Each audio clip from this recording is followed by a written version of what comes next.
foram molestadas pelo pai quando eram garotas, ou um amado, um amigo, chamado assim, que abusaram sexualmente daquela criança. Essa é a coisa mais difícil para elas perdoarem, porque é uma luta que, se Deus não ajudar aquela pessoa, elas não têm como fazer isso. Mas ainda assim o Senhor fala muito a respeito de perdão. E se você se lembrar disso, não importa quão ruim a dor possa ser, e você disser, eu não sei se eu posso perdoar esse homem ou aquela mulher. Se você pensar o quanto ele te perdoou,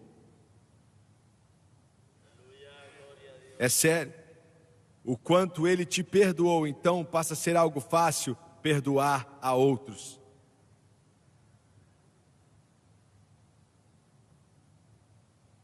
Perdoe as nossas ofensas, assim como nós perdoamos aqueles que nos têm ofendido. José perdoou. Como eu sei que ele perdoou? Era uma luta.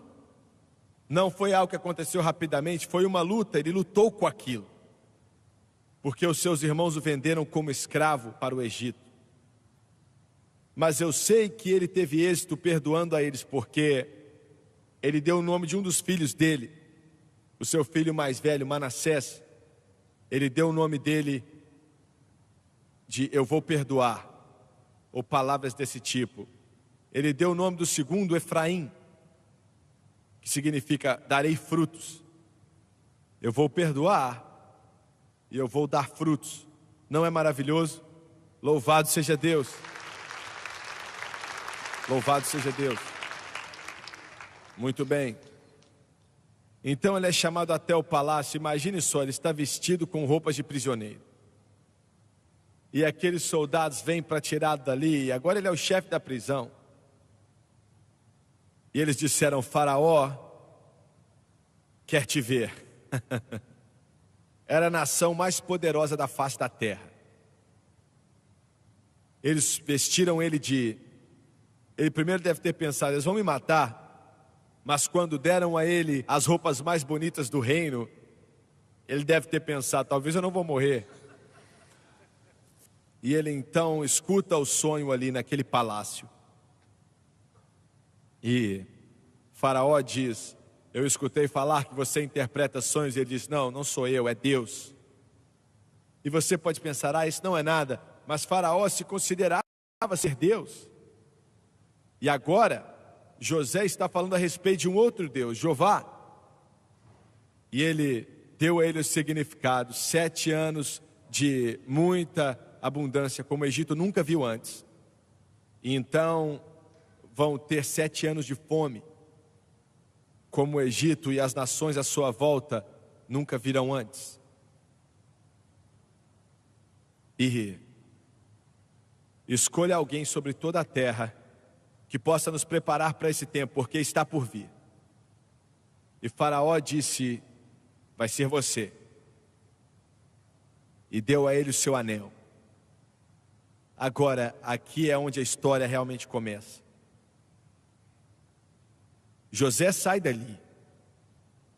Centenas de pessoas estão ali para comprar comida, para comprar trigo de nações em volta do Egito. Ele olha para cima e vê seus irmãos. Eles não o conhecem. Quando viram ele da última vez, ele tinha 17, agora ele já tinha 37 ou 38. Eles não reconhecem. E agora você precisa entender o seguinte, ele tinha perdoado a eles, mas ele não saiu correndo ali para abraçá-los. Você entendeu? Você pode dizer, ele não perdoou eles de verdade. Perdoou sim, ele só não queria se revelar. Esperaram que o Senhor queria que ele fizesse, se eles não tivessem mudado, porque essa não matá-lo. Então eles compram comida e ele diz para eles, vocês são espias. E deixou eles morrendo de medo. Quando eles chegaram em casa, eles olharam no seu saco e ali estava o dinheiro.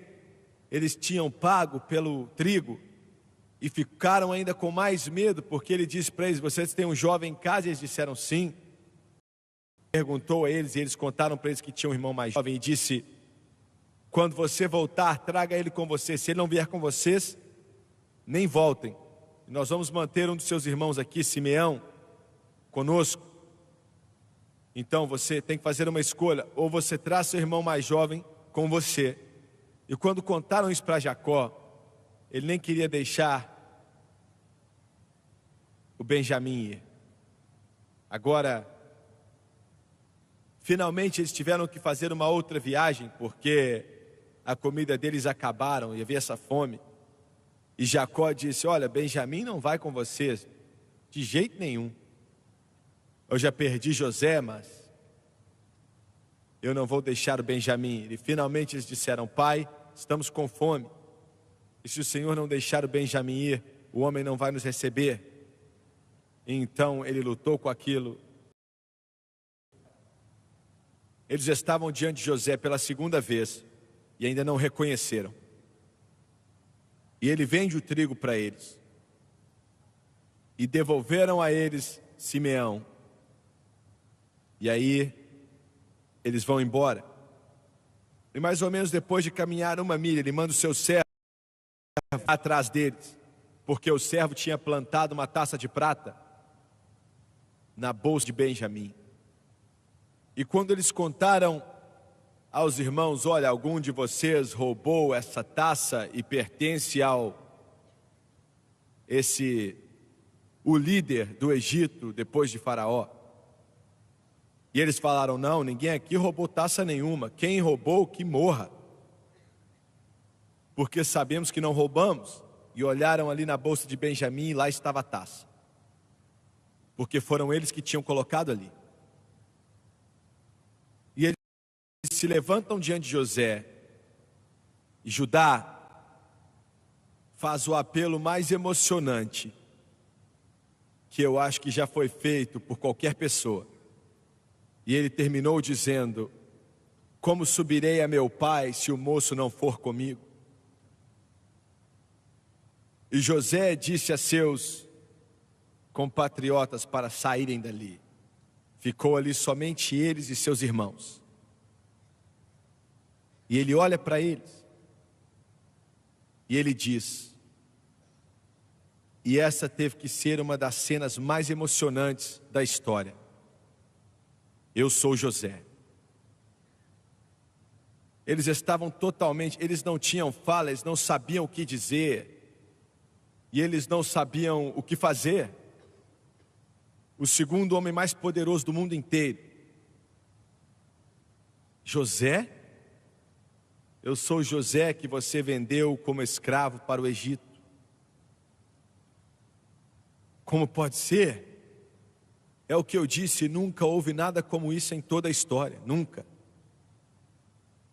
E José diz: quando você voltar, eu quero que vocês digam ao meu pai que todos vocês têm que vir ao Egito e que Deus tinha um plano e tudo mais, mas eu não vou falar disso aqui agora.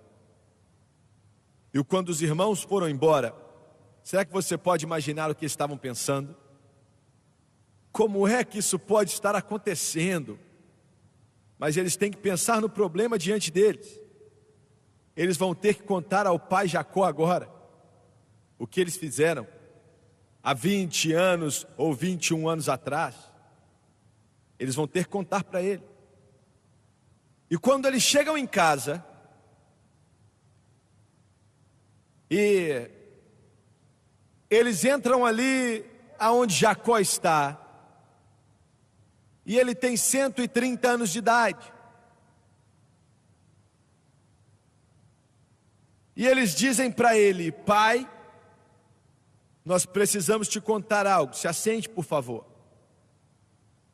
Vai ser a coisa mais dura que já tivemos que te dizer, mas precisamos falar. E eu já li todo o argumento que alguns dizem que eles nunca contaram a Jacó, mas eles tinham que contar. Alguns dizem, bem, eles contaram